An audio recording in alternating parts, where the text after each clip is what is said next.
ইসলামী শাসন ব্যবস্থা বা খেলাফতের পতন হয়েছে কয়বার? দুইবার। এর মধ্যে প্রথমবার পতনের পর আবারও ফিরেছে, দ্বিতীয়বার পতনের পর এখনো ফেরে নাই, কিন্তু ফিরবে ইনশাআল্লাহ, আপকামিং সুন ইনশাআল্লাহ। তাহলে প্রথমবার পতন হলো কেন আর দ্বিতীয়বার পতন হলো কেন, এটা আমাদের জন্য অত্যন্ত গুরুত্বপূর্ণ। বলবেন কেন? রোগ বুঝলে ওষুধ দেওয়া যায়। ডাক্তার যদি রোগ ধরতে না পারে ওষুধের পর ওষুধ লিখবে, কাজ হবে না। রোগ যদি চিহ্নিত হয় সেটার যথাযথ চিকিৎসা করা যায়। অতীতে আমরা আল্লাহর দেওয়া নেয়ামত কেন হারিয়ে ফেলেছিলাম, কেন বঞ্চিত হয়েছিলাম, এই অতীতের কারণগুলো, রোগগুলো, ব্যাধিগুলো যদি সামনে রাখেন, আশা করা যায় আগামী দিনে ওই ব্যাধিগুলো থেকে আমরা নিজেদেরকে নিরাপদ রাখার চেষ্টা করব ইনশাআল্লাহ। আর যদি সেটার ব্যাপারে সচেতন না হন তাহলে এই জাতিকে সহজে বাঁচানো যাবে না। এই যে এখন হামে, আজকেও পত্রিকায় এসেছে গত 24 ঘন্টায় নাকি 12 জন শিশু ইন্তেকাল করেছে। এর আগে একদিন দেখলাম সর্বোচ্চ 17 জন পরিমাণ ইন্তেকাল করেছে। অথচ হামকে তো জাদুঘরে পাঠিয়ে দেওয়া হয়েছিল বহু আগে, হামের নাম নিশানাও তো ছিল না, বহু যুগ পর্যন্ত হামের নাম নিশানাও তো ছিল না। কিন্তু একটা পর্যায়ে গিয়ে টিকার ব্যাপারে এবং অন্যান্য জিনিসের ব্যাপারে গাফলতি দেখানো হয়েছে। এখন দেখা যায় বাচ্চাদের জন্য একটা মহামারী রূপ ধারণ করে ফেলেছে।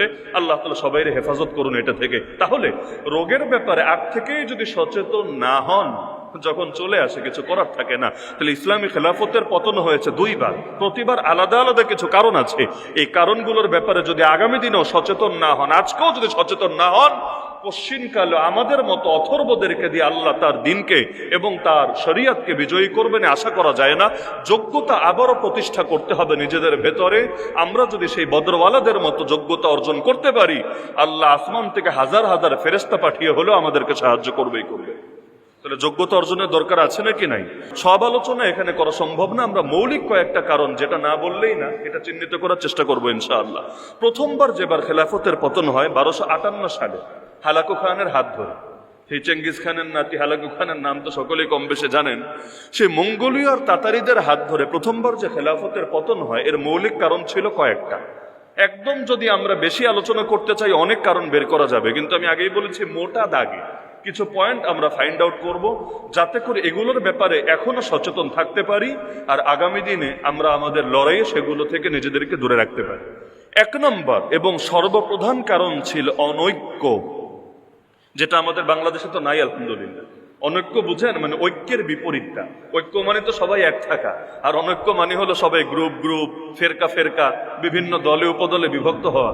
আমাদের বাংলাদেশে তো অনৈক্য নাই আলহামদুলিল্লাহ, বা সবার মধ্যে থাকলো নামাজিদের মধ্যে নাই আলহামদুলিল্লাহ। অনৈক্য কত প্রকার আর কি কি, এটা আমাদের চাইতে ভালো কে জানে। এমনকি নবীজি তো বলেছিলেন তার উম্মত হবে 73 দল। এক মিরপুরেই খুঁজে দেখেন দল আছে 73 না এর চাইতে আরো বহুগুণ বেশি। নবীজি তো বলেছিলেন মোটা দাগে 73 দল হবে, অথচ কত শাখা উপশাখা আর ডালপালা যে বিস্তার করেছে একমাত্র আল্লাহই ভালো জানে। এমনকি বাংলাদেশে ইসলামী দল কয়টা আমাকে যদি জিজ্ঞেস করেন, আমি বলবো এর জবাব দেওয়ার যোগ্যতাই আমার নাই, যোগ্যতাই আমার নাই। মানে সবগুলো দলের নাম বলে দূরের কথা, মোট দল যে কয়টা এটা হিসাব করে বের করার যোগ্যতাই আমার নাই, আল্লাহ হেফাজত করুক। তো অনৈক্য কিভাবে কারণ হয়েছিল? সর্বপ্রথম কারণ হয়েছিল একজন খলিফা ছিল, খলিফা নাসের, যে মূলত শিয়া ছিল। কিন্তু ওই যে সে সময় যেহেতু রাজতন্ত্রের যুগ ছিল, আব্বাসী বংশধরদের মধ্যেই খেলাফত ছিল, একজন মরার পর আরেকজন, আরেকজন মরার পর আরেকজন, এভাবে চেঞ্জ চলতে থাকতো। তা আব্বাসী খলিফা নাসির প্রায় অর্ধ শতাব্দী বোঝেন তো, 50 বছর, 50 বছরের বেশি সময় পর্যন্ত খেলাফতের গদিতে বসে থেকেছে, এত লম্বা সময়। কিন্তু একটা পর্যায়ে গিয়ে সে একটা ভুল সিদ্ধান্ত নিয়ে বসেছে। ভুল সিদ্ধান্ত হলো খেলাফতের কনসেপ্টটা এরকম, সারা দুনিয়াতে কেন্দ্রীয় নেতা হন একজন, কিন্তু আঞ্চলিক শাসক অনেক থাকে। এক এক অঞ্চলে এক একটা সাম্রাজ্য থাকে, যেখানকার প্রধানকে সুলতান বলে বা আমির বলে, আমির বা সুলতান। আর সব শাসকের একদম কেন্দ্রীয় একজন শাসক থাকে, তাকে বলা হয় খলিফা, যার কথা সব সুলতানরাও শোনে, সব আমিররাও শোনে। তো ওই সময় মুসলমানদের একটা শক্তিশালী সাম্রাজ্য ছিল, নাম হলো খাওয়ারিজম সাম্রাজ্য। খারেজি না, আবার ওইটা আলাদা বাতিল দল। খাওয়ারিজম সাম্রাজ্য, এদের এরিয়া ছিল এত বড়, একদিকে হিন্দুস্তানের কিছু এলাকা, আর একদিকে পুরো খোরাসান মানে বর্তমান আফগানিস্তান হয়ে ওই যে রাশিয়ার আশপাশে বিভিন্ন এলাকার নাম শুনেন, ইস্তান, তাজিকিস্তান, তুর্কমেনিস্তান, এই স্থান সেই স্থান, এইগুলো হয়ে একদম যেতে যেতে সেই ইরান অতিক্রম করে ওই বিশাল এরিয়া জুড়ে, মানে একটা বর্ডারের মতো এমন একটা এরিয়া যে লম্বায় এত বেশি, এই দিক থেকে কেউ যদি মুসলিম বিশ্বে হামলা করতে চায় ওদের উপর দিয়ে যেতে হবে। এখন চীন থেকে অথবা মঙ্গোলিয়া থেকে তাতারিরাই আসুক আর যে আসুক, যদি মক্কা দখল করতে চায়, মদিনা দখল করতে চায়, তাহলে খাওয়ারিজম সাম্রাজ্যকে ডিঙ্গিয়ে যেতে হবে, এছাড়া রাস্তা নাই। ওই যুগে তো আর বিমান নাই যে আকাশ দিয়ে যাবে। তাহলে মুসলমানদের জন্য একটা প্রতিরক্ষা দেয়াল ছিল আলহামদুলিল্লাহ এই খাওয়ারিজম সাম্রাজ্য। কিন্তু এক পর্যায়ে খলিফা তার মাথায় কেউ ভোট ঢুকালো, এত শক্তিশালী একটা সাম্রাজ্য যদি থাকে, তারা দুদিন আগে বা পরে তারা যেই পরিমাণ শক্তিশালী আর জাতিগতভাবেও বীর, আপনি তো এখনো দেখেন এই যে আফগান জাতি, পাঠান জাতি, আবার ওই টার্কি জাতি, এদের মধ্যে এক ধরনের আলাদা বীরত্ব আছে এবং তাদের চিন্তা এমন, তারা কারো অধীনে যেতে চায় না, গোলামিটা তাদের রক্তের সাথেই যায় না। তারা সাম্রাজ্যবাদীরা কখনো তাদেরকে বেশি দিন দমন করে রাখতে পারে না, দুদিন আগে বা পরে বিপ্লবের আগুন জ্বলে এবং সাম্রাজ্যবাদীদের বিরুদ্ধে তারা জয় অর্জন করে। তো খলিফাকে বোঝানো হলো, আপনি বাগদাদে বসে সারা দুনিয়ায় যদি রাজত্ব করতে চান, এই সাম্রাজ্যটাকে আপনার জন্য চ্যালেঞ্জ মনে করতে হবে। ওরা যদি শক্তিশালী হতে থাকে তাহলে দুদিন আগে বা পরে আপনারাও গদি থেকে সরিয়ে গদি দখল করতে পারে, ওরাই খলিফা হয়ে যাবে। খলিফা চিন্তা করলো নিজের লোক তার অধীনে এবং তাকেও খলিফা মানে, কিন্তু সে চিন্তা করলো না এদেরকে শক্তিশালী হতে দেওয়া যাবে না। তো বিভিন্ন বিষয় নিয়ে এদের মধ্যে অন্তর্দ্বন্দ্ব সৃষ্টি হতে লাগলো। এক পর্যায়ে যুদ্ধ হওয়ার মতো পরিস্থিতিও হলো, যদিও আবহাওয়াগত এবং প্রাকৃতিক কিছু দুর্যোগের কারণে শেষ পর্যন্ত ভয়ঙ্কর যুদ্ধটা হয় নাই। কিন্তু খলিফা মোটামুটি এটা বুঝে ফেললো যে এদের সঙ্গে যদি যুদ্ধ করি, এরা যে বীর জাতি, হয়তো এদেরকে হারাতেই পারবো না, বা যদি হারাইও এই পরিমাণ ক্ষয়ক্ষতি আমার হবে, এটা পোষাতে অনেক দীর্ঘকাল লেগে যাবে। তো সুতরাং ভিন্ন পথ খুঁজতে হবে। তো ভিন্ন পথ কি? কাটা দিয়ে কাটা তোলা যায় কিনা। তখন খলিফা খুঁজে খুঁজে এই চেঙ্গিস খানের সন্ধান বের করলো। তখনও চেঙ্গিস খান মহাবীর হয় নাই, সারা দুনিয়া জয় করার এই লকব তখনও তার নামের সঙ্গে যায় নাই, কিন্তু সে সন্ধান পেল এমন কিছু বর্বর জাতি আছে, এগুলো কোনো রক্ত মাংসের মানুষই মনে হয় না, চরম হিংস্র। ওই হায়ানাও ফেল এদের সামনে মানুষের রক্ত খেতেও দ্বিধা করে না। তো খলিফার মাথায় আসলো, আমি ওদেরকে লাগায় দেই এই খাওয়ারিজম সাম্রাজ্যের বিরুদ্ধে। যদি জেতে তাও ভালো, যদি হারে তাও ভালো, আমার লসের কিছু নাই। যদি জিতে যায় তাও আমার লাভ, আর যদি হেরে যায় তাও তো আমার সমস্যার কিছু নাই। এখন চেঙ্গিস খানকে খবর দিবে কিভাবে? ওই সময় গোয়েন্দা মারফত খাওয়ারিজম সুলতান যিনি ছিলেন তিনিও সংবাদ পেয়ে গিয়েছেন যে আমাদের বিরুদ্ধে ভেতরে ভেতরে ষড়যন্ত্র হচ্ছে। এমন ভাবে চেক বসালেন, এখন মঙ্গোলিয়া যেতে চাইলে তার এলাকার উপর দিয়ে যেতে হবে, আগেই তো বলেছে আকাশপথ নাই। এমন ভাবে চেক বসিয়েছে, কোন নারী পর্যন্ত নিজের গোপন কাপড়ের ভেতরে, অন্তর্বাসের ভেতরে চিঠি নিয়ে যাবে ওই সুযোগ পর্যন্ত নাই। তন্ন তন্ন করে সার্চ করা হতো। তো এখন চিঠি পাঠানোর রাস্তা বন্ধ, এমনকি কবুতর পর্যন্ত উপর দিয়ে উড়ে গেলে তীর মেরে নামিয়ে দিত, কারণ কোন রাস্তায় খোলা রাখে নাই চেঙ্গিস খান পর্যন্ত চিঠি যাওয়া। কিন্তু শয়তানি বুদ্ধি তো অপরিসীম, শয়তানি বুদ্ধি তো শেষ থাকে না। খলিফা নাসিরের মাথায় বুদ্ধি আসলো, এক লোককে ডেকে তার মাথা কামিয়ে দিল, এরপর রক্ত বের করে মাথার মধ্যে চিঠি লিখল। এমন একটা চিঠি যে রক্ত তো একসময় এটা নাই হবে, কিন্তু মাথার মধ্যে দীর্ঘদিন পর্যন্ত ওই যে কোনো জায়গায় কাটলে এটা তো জোড়া লাগতে সময় লাগে এবং দাগ পড়ে যায় সেখানে, তো এই দাগের মধ্যে দিয়ে সেই চিঠিটা থাকবে। এখন সঙ্গে সঙ্গে পাঠালে এটাও তো ধরা খেতে পারে, এজন্য অপেক্ষা করলো চুল ওঠা পর্যন্ত। যখন চুল উঠলো তাকে পাঠিয়ে দিল, তন্ন তন্ন করে খোঁজা হলো, কিন্তু এইটা তো আর কারো কল্পনায়ও নাই যে এখানে চিঠি থাকতে পারে। সে গিয়ে হাজির হলো চেঙ্গিস খানের দরবারে, বলল মহামান্য খলিফা আমাকে আপনার কাছে বার্তা দিয়ে পাঠিয়েছে। বললো বার্তা কই? বললো আমার মাথায় লেখা আছে আপনি নাপিত ডেকে চুল কাটানোর ব্যবস্থা করেন। চেঙ্গিস খানের এই বুদ্ধিটা খুব ভালো লাগলো। সে বুঝলো না এটা 2 নম্বরই না ধোঁকাবাজি না, এমন ইউনিক বুদ্ধিতে চিঠি লিখেছে, এটাকে হেয় দৃষ্টিতে দেখা যায় না। চিঠির মধ্যে লেখা ছিল, হে চেঙ্গিস খান, তুমি খাওয়ারিজম সাম্রাজ্য আক্রমণ করতে পারো, যা কিছু তুমি অর্জন করবা সহায় সম্পদ এবং মাল সামানা, এগুলোতে আমি ভাগ বসাবো না, এগুলো তোমার। আর আমার দিক থেকে কোনো রিস্ক নাই, আমি ওদেরকে বাহিনী পাঠিয়েও সাহায্য করব না, উল্টো আমি এখানে নীরব অবস্থানে থাকবো, পারলে তোমাকে সাহায্য করব। চেঙ্গিস খান দেখে তো মহা খুশি, ওর তো মাল দরকার, ওর তো নারীদের ইজ্জত দরকার। এখন যদি এত বড় একটা শক্তিকে সে জয় করতে পারে, তার তো আগামী দিনের অনেক জয় সহজ হয়ে যাবে। ব্যাস, এই মুসলমানদের অনৈক্যের কারণে, খলিফা আর সুলতানের অন্তর্দ্বন্দ্বের কারণে ফল কি হলো? চেঙ্গিস খান ঠিকই হামলা চালালো, খাওয়ারিজম সাম্রাজ্যকে ধুলার সাথে মিশিয়ে দিল, মহামান্য সুলতানও শহীদ হয়ে গেলেন তাদের হাতে। বলবেন যাক খলিফা তো অন্তত নির্ভয় হয়েছে। হ্যাঁ, সাময়িকভাবে খলিফা টেনশন দূর হয়েছে, নিজের ডান হাত নিজে কাটিয়েছে, কিন্তু লাভ এটা হয়েছে, ইতিহাস এখনো সাক্ষী, ওই চেঙ্গিস খানের নাতি হালাকু খান গদিতে এসে সে চিন্তা করলো খাওয়ারিজম সাম্রাজ্যকে তো আমার পূর্বপুরুষরা আগেই বরবাদ করেছে, এখন আর আব্বাসী খেলাফতের রাখার কি দরকার, ওইটারেও বরবাদ করি। তখন খলিফা নাসিরও দুনিয়ায় নাই, কবরে চলে গেছে। তার উত্তরসূরি খলিফা মুস্তাসিম সে ছিল গদিতে। তার এক মন্ত্রী যার নাম ইবনে আলকামি। এখানে হলো আমাদের দ্বিতীয় পয়েন্ট চলে আসছে। প্রথম পয়েন্ট ছিল অনৈক্য, দ্বিতীয় পয়েন্ট হলো গাদ্দারি আর বিশ্বাসঘাতকতা। ওজির মানে মন্ত্রী, এক মন্ত্রী ইবনে আলকামির সঙ্গে হাত মিলালো হালাকু খান। সে তাকে প্ররোচিত করলো যে তুমি আমাকে সাহায্য করো, আমি খলিফাকে হত্যা করব এবং এই বংশের হাত থেকে আমি রাজত্বকে মুক্ত করব। বিনিময়ে আমি তোমাকে এলাকা জয় করার পর তোমাকে এই এলাকার আঞ্চলিক শাসক বানায় দিব। এই প্রস্তাব পেয়ে সে তো মহা খুশি। ইবনে আলকামি নিজে তো আর জীবনে কোনোদিন খলিফা হতে পারবে না, কিন্তু হালাকু খান যদি দেশ জয় করে তারে এখানকার প্রেসিডেন্ট বানায় দেয়, মাশাআল্লাহ, এই অফার তো আর কিছুতেই ফেলে দেওয়া যায় না। হাত মিলালো, ফলাফল হালাকু খান এসে মুসলমানদের খেলাফতকে, বাগদাদকে ধ্বংস করে মুসলমানদের খেলাফতকে ইতিহাসে প্রথমবারের মতো নিশ্চিহ্ন করে দিল। তো মুসলমানদের অনৈক্যের ক্ষতিটা কি হয়, দুদিন আগে না হলেও দুদিন পরে কি হয়, ইতিহাস আমাদের চোখে আঙ্গুল দিয়ে দেখিয়ে দিল। এমনকি এই হালাকু খান আব্বাসী খেলাফতের পতন ঘটানোর পর কোটি কোটি মানুষকে, লাখ না শুধু কোটির অধিক মানুষকে শহীদ করার পর অবশেষে বাগদাদের কেন্দ্রীয় লাইব্রেরি, যেটার নাম ছিল বাইতুল হিকমা, হাউস অফ উইজডম, ইতিহাসে সবচাইতে বড় এবং বিস্তৃত যদি কিছু গ্রন্থাগারের নাম থাকে এর মধ্যে এই লাইব্রেরির নামটা আসবে, বাইতুল হিকমা। এত অধিক পরিমাণে বই ছিল, মুসলমানদের জ্ঞান বিজ্ঞান এবং আমাদের ইতিহাস ঐতিহ্যের বড় এক ভান্ডার ছিল। এটার সামনে এসে হালাকু খান আদেশ দিল এটাকেও পুড়িয়ে ছাই কর।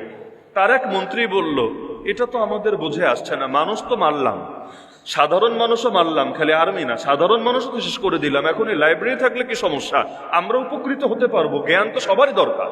কিন্তু হালাকু খান বলল আচ্ছা এই বইগুলো কি ওরা পড়ে নাই, মুসলমানরা পড়ে নাই বইগুলো?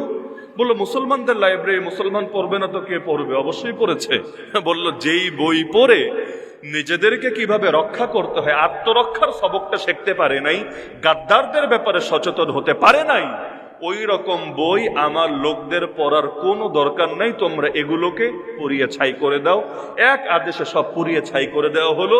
আর অন্য যেখানে যত বই পেল নদীতে নিয়ে এমন ভাবে ফেললো, ইতিহাস এখনো সাক্ষী, নদীর পানি পর্যন্ত কালো হয়ে গিয়েছিল।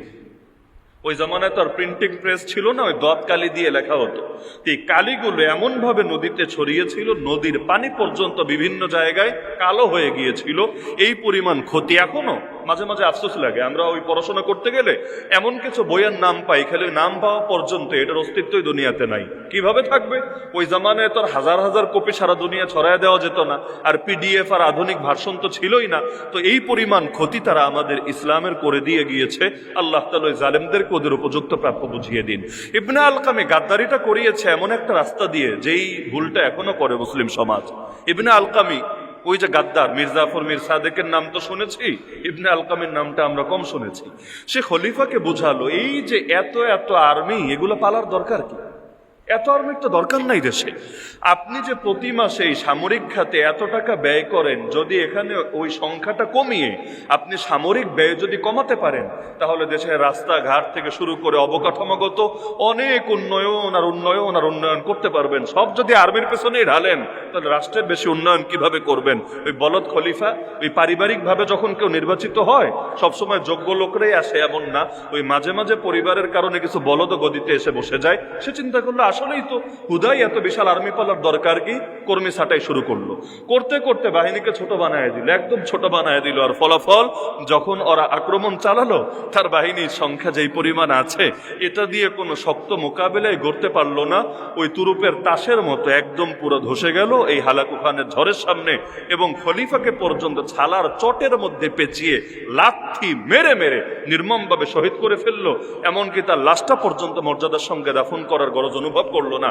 যদিও ইবনে আলকামি, তারও শখ পূরণ হয় নাই, সেও শাসক হতে পারে নাই। মীর জাফর মীর সাদেকরা কখনোই সম্মান পায় না, কারণ টিস্যুর দাম থাকে ব্যবহারের আগ পর্যন্ত। টিস্যু বক্স কিনতে গেলেও বহু টাকা লাগে, 50 থেকে শুরু করে 100 টাকা গোনা লাগে একটা টিস্যু বক্স কিনতে, কিন্তু ব্যবহারের পর এটাকে আর কেউ পরম যত্নে আগলে রাখে না, হয়তো ডাস্টবিনে ফেলে দেয়, না হলে কমোডে ফেলে ফ্লাশ করে এটাকে চিরতরে বিদায় করে দেয়। এই গাদ্দাররা সর্বদা মুসলমানদের ক্ষতি করে, ভাবে দিন শেষে ওরা মনে হয় ব্যক্তিগতভাবে লাভবান হতে পারবে, কিন্তু ইতিহাস সাক্ষী কেউ কখনো লাভবান হতে পারে না। ওই যে সাদ্দামরে ধরিয়ে দিয়েছিল যে কি লাভটা সে দুনিয়াতে অর্জন করতে পেরেছে।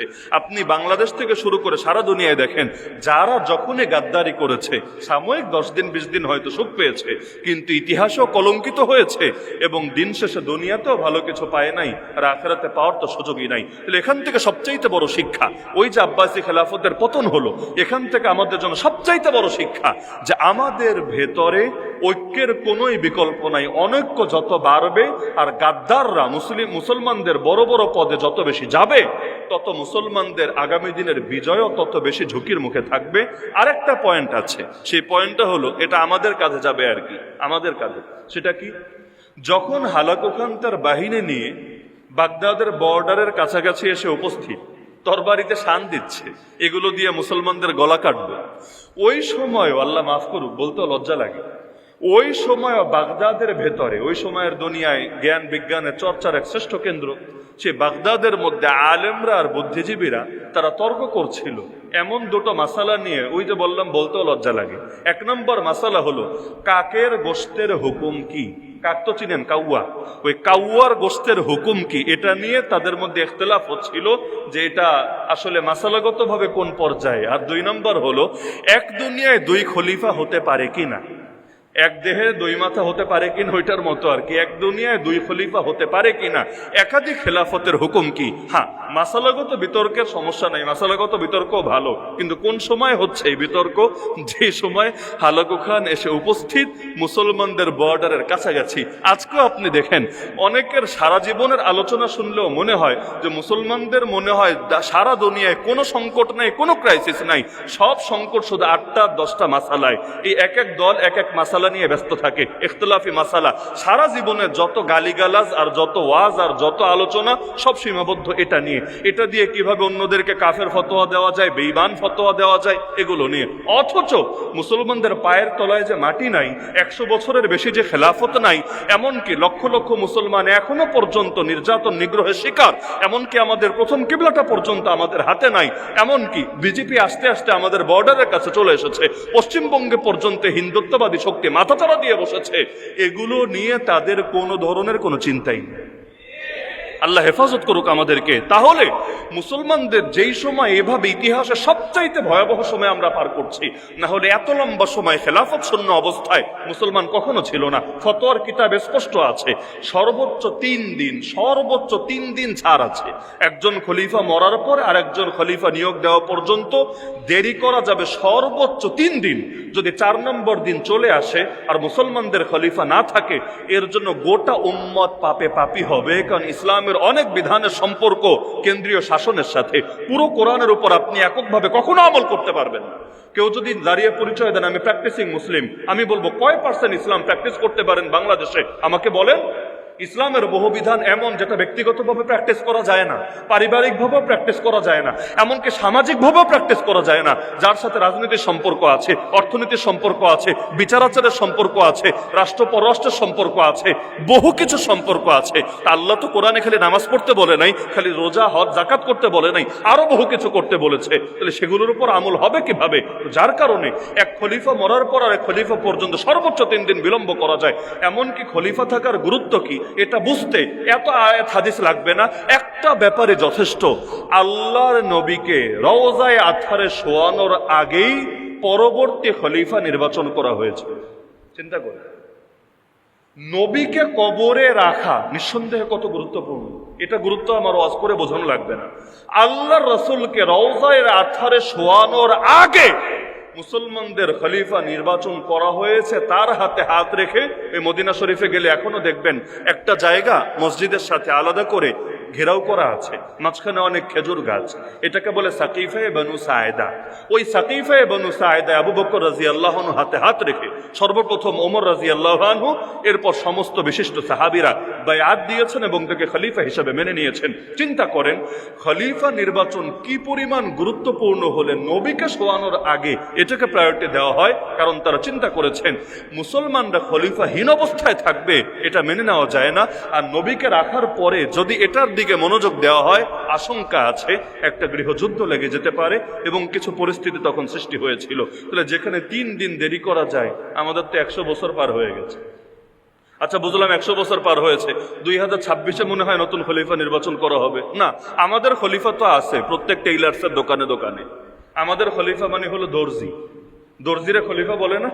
আর কোন কোন এলাকায় ওই যারা বাচ্চাদের মুসলমানি করায়, খতনা করায়, হাজম, এদেরকেও কোন কোন এলাকায় খলিফা বলে। তো বাংলাদেশে খলিফা দিয়ে বহুত আছে। আর পীরের হাতে যারা মুরিদ হয়ে একটা পর্যায়ে মেহনত করে এজাজত পায়, এদেরকেও খলিফা বলে। অথচ আজকে যদি মুসলমানদের কেন্দ্রীয় নেতৃত্ব থাকতো আর তার অধীনে সকল ঐক্যবদ্ধ থাকতো, মুসলমানদের কমন কারেন্সি থাকতো এবং ন্যাটোর মতো সম্মিলিত বাহিনী থাকতো, পৃথিবীর কোন বাপের বেটার ক্ষমতা নেই মুসলমানদের দিকে আঙ্গুল উঁচু করত। এখন ইরানের লড়াই ইরান করে, গাজার লড়াই গাজাই করে, আরাকানের লড়াই আরাকানবাসী করে, কাশ্মীরের লড়াই কাশ্মীরেরা করে, চীনের লড়াই ওইখানকার উইঘুরের মুসলমানরা করে। অথচ দায়িত্ব ছিল সকলে মিলে লড়াই করবে, কারণ মসজিদে আকসা রক্ষার দায়িত্ব হতো সকলের। এই জায়গায় হলো আমাদের সবচেয়ে বড় ব্যর্থতা।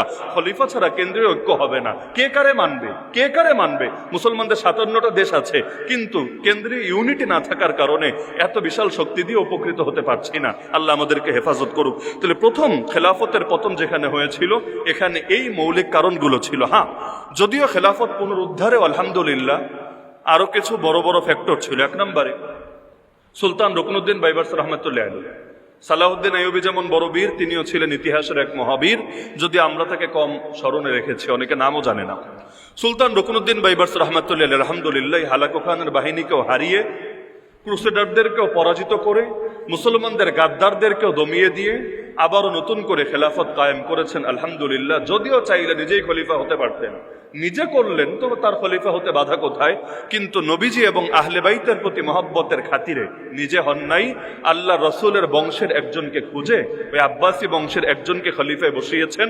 যদিও সেই খলিফার নিজস্ব কোনো ক্রেডিট ছিল না, সব কাজ করে দিয়েছেন সুলতান রুকনুদ্দিন বাইবার্স, কিন্তু নবীর প্রতি আর আহলে বাইতের প্রতি মহব্বত কারে বলে? নিজে গদিতে বসেন নাই, গদিতে বসিয়েছেন আব্বাস রাদিয়াল্লাহু আনহু বংশের এক আদর্শিক সন্তানকে। তাহলে সর্বপ্রথম খেলাফত পতনের পরও খেলাফত ফিরেছে, এবং সেখানে আলেমদের অবদান ছিল এভাবে। ওই বাগদাদ পতনের সময় যেমন কিছু আলেম কাকের মাসালা নিয়ে ইখতিলাফ করছিল, কিন্তু পরবর্তী ইতিহাস আলহামদুলিল্লাহ ইমাম ইবনু তাইমিয়া নাম অনেকে শুনেছেন, বা ইসলাম নিয়ে যারা পড়াশোনা করেন নামটা শোনার কথা।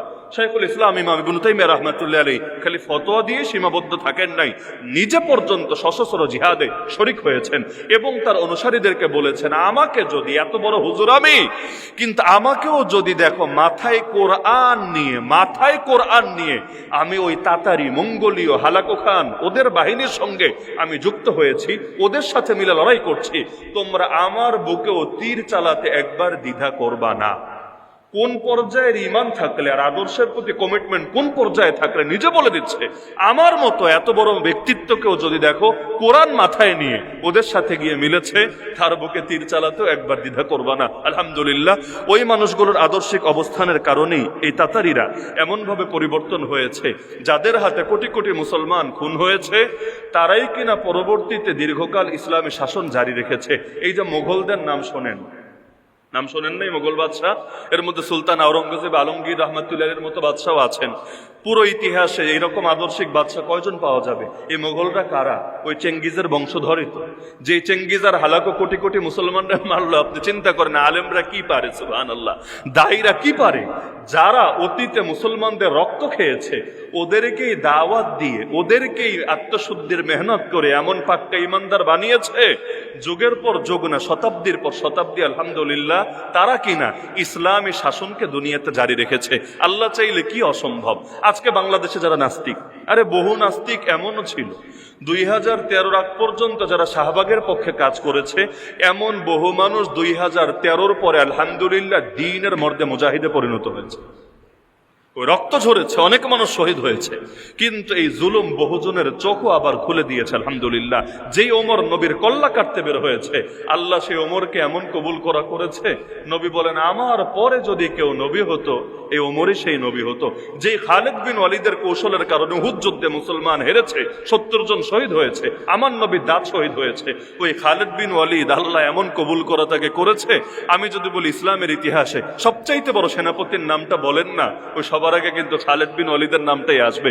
আমরা যদি দাওয়াতের হক আদায় করি, আজকে বাংলাদেশে যারা সেকুলারিজমের পক্ষে, নাস্তিক্যবাদের পক্ষে, বামপন্থার পক্ষে বড় গলায় আওয়াজ তুলছে এবং রাষ্ট্রের গুরুত্বপূর্ণ দায়িত্বে থেকেও বিভিন্ন ধরনের ভণ্ডামি আর শয়তানি চালাচ্ছে, আমরাও যদি দাওয়াতের হক ঠিকভাবে আদায় করি, আল্লাহ চাইলে তাদের অনেকেও জামানার ওমর, জামানার খালেদ কিন্তু হয়ে যেতে পারে। কিন্তু আমরা যদি সুবিধাবাদী তরিকায় দাওয়াত দেই, যেভাবে দাওয়াত দিলে আমার পিঠ নিরাপদ থাকবে, যেভাবে দাওয়াত দিলে আমার চাকরি নিয়ে টানাটানি লাগবে না, যেভাবে দাওয়াত দিলে কমিটির কলিজায় কোনোদিন আগুন ধরবে না, যেভাবে দাওয়াত দিলে পকেটে হাদিয়া কমবে না, মাহফিল বন্ধ হবে না, হামলা মামলা খাওয়া লাগবে না, এরকম ধান্দাবাজির তরিকায় কাটছাট করে যদি দাওয়াত দেই, তাহলে ইসলামের মর্দে মুজাহিদ পয়দা হবে না। কিছু মানুষকে নিজেদের প্রাণ উৎসর্গ করার জন্য রেডি থাকতে হবে। আরে সবাই গিয়ে ফিল্ডে কাজ করবে এমন না। বেলালে হাবশিরা যদি রক্ত না দিত, পরবর্তীতে খালিদ বিন ওয়ালিদ ওই যে মুসলমান হয়েছে কবে? মক্কা বিজয়ের পরে। তো ওই যে আগে মদিনা বিজয় হলো, এরপর মক্কা বিজয় হলো, এমনি এমনি হয় নাই, ওই বেলালদের রক্তের বদৌলতেই হয়েছে। তো জামানার বেলাল যদি কিছু তৈরি থাকে, এক সময় তাদের রক্তের বদৌলতে খালিদ বিন ওয়ালিদরাও দ্বীনের সুশীতল ছায়ায় আশ্রয় পাওয়ার সুযোগ হয়ে থাকে আলহামদুলিল্লাহ। প্রথমবার খেলাফতের পতন থেকে মৌলিক শিক্ষাটা অর্জন করতে হবে। আর দ্বিতীয়বার খেলাফতের পতন হয়েছে 1924 আনুষ্ঠানিকভাবে। ওসমানী সালতানাত, অটোমান এম্পায়ার বলে। এই যে ওসমানী সালতানাত যারা দীর্ঘকাল পর্যন্ত মুসলমানদের খেলাফত ব্যবস্থাকে সামলিয়েছে, 1299 সালে শুরু আর 1924 শেষ। কত লম্বা দেখেন, কই 1299 আর কই 1924, এত দীর্ঘকাল পর্যন্ত। এমনকি যাদের রাজত্ব এত বিস্তৃত, এখনো মক্কা মদিনায় গেলে দেখবেন অনেক স্থাপনা আছে ওই তুর্কি আমলে নির্মাণ করা, এখনো আছে, ভাঙে নাই। ওই স্মৃতি হিসাবে কিছু জিনিস এখনো পর্যন্ত বিদ্যমান রেখে দিয়েছে। তাহলে এই ওসমানী সালতানাতের পতন হলো কেন? এখানে একটা না, বেশ কয়েকটা মৌলিক কারণ আছে। এর মধ্যে আগেই তো বলেছে, সব কারণ আমরা আলোচনায় আনবো না। এক নম্বরে সামরিক পরাজয়, যুদ্ধ করে আর প্রযুক্তিগত অনগ্রসরতা। আল্লাহ রসুলের একটা শিক্ষা এবং মুসলমানদের ফরজে কিফায়া দায়িত্ব হলো মুসলমান সর্বদা সামরিকভাবে, সামরিক বুঝেন তো, সামরিকভাবে এই পরিমাণ শক্তি প্রস্তুত করে রাখবে যেই পরিমাণ শক্তি থাকলে আল্লাহর দুশমনরা ভয় থরথর করে কাঁপে। বলবেন দলিল কি? 10 নম্বর পারা 3 নম্বর পৃষ্ঠা খুলেন, সূরা আনফালের আয়াত। আল্লাহ বলে দিয়েছেন আদেশ, ওয়াইদ্দু লাহুম মাসতাতাতুম মিন কুওয়া, তোমরা ইসলামের দুশমনদের জন্য সাধ্য অনুসারে শক্তি প্রস্তুত করে রাখো। কি পরিমাণ শক্তি? আল্লাহ ব্যাখ্যা দিয়েছেন, যেন তেন শক্তি না। তুরহিবুনা বিহি আদুওয়াল্লাহি ওয়া আদুওয়াকুম ওয়া আখারিনা মিন দুনিহিম লা তা'লামুনাহুম আল্লাহু ইয়া'লামুহুম। এই পরিমাণ শক্তি প্রস্তুত করে রাখতে হবে যেই পরিমাণ শক্তি প্রস্তুত থাকলে 3 শ্রেণী ভয় পায়। 1 নম্বরে যারা আল্লাহর দুশমন, 2 নম্বরে যারা তোমাদের দুশমন, 3 নম্বরে যারা মুনাফিক, যাদেরকে তোমরা চেনো না কিন্তু আল্লাহ ঠিকই চেনে। তোমাদের সামরিক শক্তি এই পরিমাণ থাকা লাগবে, ওই মুনাফিক আর গাদ্দাররাও ভেতরে ভেতরে, তোমরা চেনো বা না চেনো, ভেতরে ভেতরে ভয় থরথর করে কাঁপতে থাকবে। এই পরিমাণ শক্তি লাগবে। এখন বলবেন শক্তির ব্যাখ্যা কি? শক্তিমানী হলো আমাদের মেট্রো রেল লাগবে, শক্তিমানী হলো আমাদের খুব উন্নত রাস্তাঘাট লাগবে, শক্তিমানী হলো আমাদের এক্সপ্রেস ওয়ে লাগবে। ব্যাখ্যা তো একটা করলেই হয়। শক্তিমানী আমাদের অনেক শিল্পী লাগবে, অনেক কবি লাগবে, অনেক হুজুর লাগবে, অনেক সাহিত্যিক লাগবে না। নবী নিজে তাফসির করেছেন। কোন আয়াতের তাফসির যখন নবী করে, সেখানে সলিমুদ্দিন আর কলিমুদ্দিনের তাফসির করার আর কিছু নাই। আল্লাহ নবীর তাফসিরের চাইতে উত্তম কোন তাফসির হওয়ার সুযোগই নাই। নবী নিজে তাফসির করেছেন এই আয়াতের, এবং একটা বাক্য 3 বার বলেছেন। আল্লাহ নবীকে 3 বার বলা লাগে? নবী একবার বললেই তো এটা দামি। 3 বার কথার গুরুত্ব বোঝানোর জন্য বলেছেন। নবী বলেন, আলা ইন্নাল কুওয়াতা আর-রামিউ, আলা ইন্নাল কুওয়াতা আর-রামিউ, আলা ইন্নাল কুওয়াতা আর-রামিউ। আরে শুনে রাখো উম্মত, শক্তিমানী হলো নিক্ষেপ করা, শক্তিমানী হলো নিক্ষেপ করা, শক্তিমানী হলো নিক্ষেপ করা। তার মানে নিক্ষেপের শক্তি এই পরিমাণ প্রস্তুত রাখতে হবে যেই পরিমাণ নিক্ষেপের শক্তি থাকলে আল্লাহর দুশমন, তোমাদের দুশমন আর মুনাফিকরা ভয় থরথর করে কাঁপে। এই যে নবীর কথাটা, এটাও একটা মুআজিজা। বলবেন কিভাবে? আল্লাহর নবীর জামানায় নিক্ষেপ দিয়ে আর কদ্দুর যুদ্ধ হতো। নবীর জামানার মূল যুদ্ধ তো তরবারি দিয়ে। তরবারি তো আর নিক্ষেপ করেন, তরবারি কি নিক্ষেপ করে নাকি? আল্লাহ নবী কিন্তু তরবারি চালনা বলেন নাই, ঘোড়া চালনা বলেন নাই, আল্লাহ নবী বলেছেন নিক্ষেপ করা। হ্যাঁ, নবীর জামানায় নিক্ষেপ ছিল দুই জিনিস মৌলিকভাবে, একটা হলো তীর আর একটা হলো বর্ষা। আর শেষের দিকে এসে যুক্ত হয়েছে কামান বা মিনজানিক, তাও গোলা মারা যেত না, পাথর মারতো দেয়াল ভাঙার জন্য। তাহলে এই তিন জিনিস ছিল মৌলিকভাবে নিক্ষেপ করা। এর মধ্যেও ইসলামের ইতিহাসে সর্বপ্রথম তীর মেরেছেন যিনি, আশা করি শিক্ষিত কেউ কেউ তার নামটা অন্তত নামটা মনে রেখেছেন, সাদ বিন আবি ওয়াক্কাস। আমি আগেও বলেছিলাম একদিন, সাদ বিন আবি ওয়াক্কাস রাদিয়াল্লাহু আনহু। আল্লাহ নবী, এই সাদ বিন ওয়াক্কাস হলো একমাত্র সাহাবী নবী নিজে যাকে বলেছেন, হে সাদ, তোমার জন্য আমি মুহাম্মাদের বাপমা কোরবান হয়ে যান। তিনি যখন মুসলমানদের পক্ষে কাফেরদের বিপক্ষে তীর মারতে শুরু করলেন, নবী এত খুশি হলেন, নবী বলেন, ইরমিয়া সাদ, হে সাদ, নিক্ষেপ করতে থাকো, ফিদাকা আবি ও উম্মি, তুমি সাদের জন্য আমি মুহাম্মাদের বাপমা কোরবান হয়ে যান। সবাই নবীরে বলে, কিন্তু একজন চান কপাল সাহাবী আছে, নবী তাকে বলেছে। সেই সাহাবী আবু বকর, ওমর, ওসমান, আলী না, সেই সাহাবী হাসান হুসাইনও না, সেই সাহাবী সাদ বিন আবি ওয়াক্কাস রাদিয়াল্লাহু তাআলা আনহু। তো নিক্ষেপ সেই জামানায়ও ছিল, কিন্তু সেই জামানার মূল্যরা এটা নিক্ষেপ দিয়ে হতো না, তরবারি দিয়ে হতো। কিন্তু নবীর শব্দ দেখেন, সুবহানাল্লাহ। তাও নবী তীর, বর্ষা শব্দ বলে নাই, খালি বলেছে নিক্ষেপ করা। কি নিক্ষেপ করা এটা বলে নাই। আমি যে বললাম মুআজিজা, কিভাবে বুঝতে পারছেন? এমন এক শব্দ আজ 2026-এ এসেও আমাদের সামনে যে শব্দটা পুরনো হয় নাই, বরঞ্চ এখনো গোটা যুদ্ধ চলেই নিক্ষেপ করা দিয়া। ওই বুলেট এটাও নিক্ষেপ করে, গ্রেনেড এটাও নিক্ষেপ করে, আবার যদি ক্ষেপণাস্ত্র হয়, রকেট লঞ্চারের রকেট হয়, সেটাও নিক্ষেপ করে, এমনকি যদি ড্রোন যায়, এমনকি যদি ফাইটার যায়, সেটা থেকে যে গোলা বের হয় ওটাও নিক্ষেপ করে, এমনকি পারমাণবিকও যদি হয় সেটাও কিন্তু নিক্ষেপ করে। তার মানে আধুনিক গোটা যুদ্ধটাই দাঁড়িয়ে আছে নিক্ষেপ করার উপরে। আর নবী বলেছেন এই নিক্ষেপ করাই হলো এই আয়াতের শক্তির ব্যাখ্যা। আর আল্লাহ বলে দিয়েছেন ফরজে কিফায়া দায়িত্ব। তার মানে এই পরিমাণ শক্তি যদি গোটা উম্মত জমা করে রাখে, কারো পাপ হবে না। যদি এই উম্মতের এই পরিমাণ শক্তি না থাকে, এজন্য গোটা উম্মত পাপী হবে। এজন্যই দেখেন কাফেররা কখনো চায় না মুসলমানরা নিক্ষেপ করার চূড়ান্ত শক্তি অর্জন করুক। ইরানের উপর আমেরিকার এত রাগ কেন? আজকে যদি ইরান বলে না, আমরা ওই নিউক্লিয়ার প্রজেক্ট থেকে টোটাল সরে আসলাম, ওই পারমাণবিক এইগুলার আমাদের মাথা মস্তিষ্কে রাখলাম না, একদম টোটাল 3 তালাকে বায়ান দিয়ে দিলাম, দেখবেন আর কোনো ঝামেলা থাকবে না, একদম সব মিল মহব্বত তৈরি হয়ে যাবে। এমনকি পাকিস্তান নিয়ে পর্যন্ত এত ষড়যন্ত্র কেন? এক সময় তো এই দেশও পাকিস্তানের অংশ ছিল, পাকিস্তানও তো একটা সরকারও তার মেয়াদ পূরণ করতে পারে না। আল্লাহ আমাদের বাঁচিয়েছে আলহামদুলিল্লাহ। একটা সরকারও 5টা বছর, আরে আমাদের তো 16 বছরও থাকে মাশাআল্লাহ মারহাবা, সেখানে 5টা বছরের মেয়াদও কেউ পূরণ করতে পারে না, যত ভোট নিয়ে ক্ষমতায় আসুক না কেন। এই পাকিস্তানের উপর এত বিলা কেন, এত ক্ষোভ কেন? বড় একটা কারণ যে এই মুসলিম দেশটা তারা পারমাণবিক শক্তির অধিকারী হয়ে বসে আছে।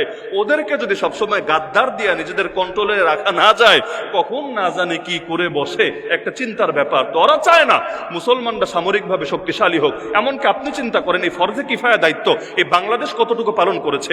বাংলাদেশের নিক্ষেপ করার আর নিক্ষেপ ঠেকানোর দুইটা জিনিস, নিক্ষেপ করার আর নিক্ষেপ ঠেকানোর শক্তি এই দেশের কদ্দূর আছে এটা তো আমার ওয়াজ করে বোঝানো লাগবে না। কম বেশি যারা ন্যূনতম পড়াশোনা বা দেশ সম্পর্কে একটু খোঁজখবর রাখেন সকলের জানা আছে।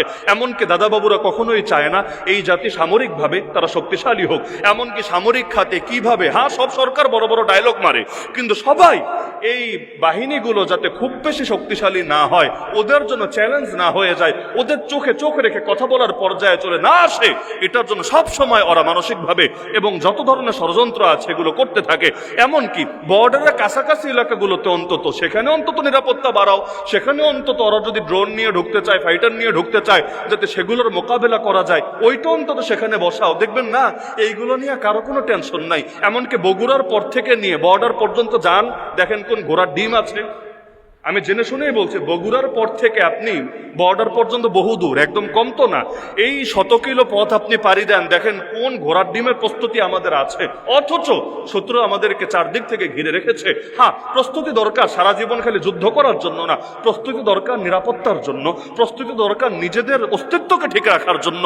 দেশপ্রেমিকের অভাব নাই, কিন্তু নিজেদের শক্তি সঞ্চয় করার কোনো গরজ নাই। খালি চেতনা ব্যবসা। আল্লাহ হেফাজত করুক আমাদেরকে। কেউ বোঝে না তা না, সব বোঝে। যে ঘুমিয়ে থাকে তাকে জাগানো যায়, যে ঘুমের ভান ধরে পড়ে থাকে তাকে জাগানোর কি উপায়। এই ভুলটা করেছিল সেই টার্কিরা, ওসমানীরা। কিভাবে?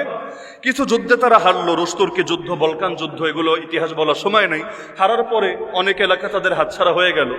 আর শিল্প বিপ্লবের পরে পশ্চিমারা এখন তো কত ধরনের অস্ত্র বানাচ্ছে, তো ওরা তো এগিয়ে যাচ্ছে, উন্নত হচ্ছে, কিন্তু মুসলমানদের যুগের সঙ্গে তাল মিলায়া উন্নত হওয়ার কোনো খবর নাই। আমাদের বাংলাদেশেও মাঝে মাঝে, আমরাও যখন ছোট ছিলাম, আল্লাহ মাফ করুন, ওই মাঝে মাঝে ওয়াজ শুনে একটা ভেতরে অনুভূতি হতো, ভাবতাম ওই ইসলামের দায়িত্ব থাকলে মনে হয় একটাই আছে, সেটা হলো সবাই হুজুর হওয়া।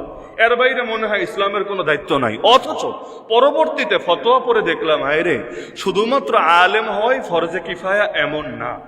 একটা দেশে, একটা সমাজে এই পরিমাণ আলেম লাগবে যারা মানুষকে সরল পথ দেখাবে এবং ফিতনা থেকে বাঁচাবে, কোনো সন্দেহ নাই।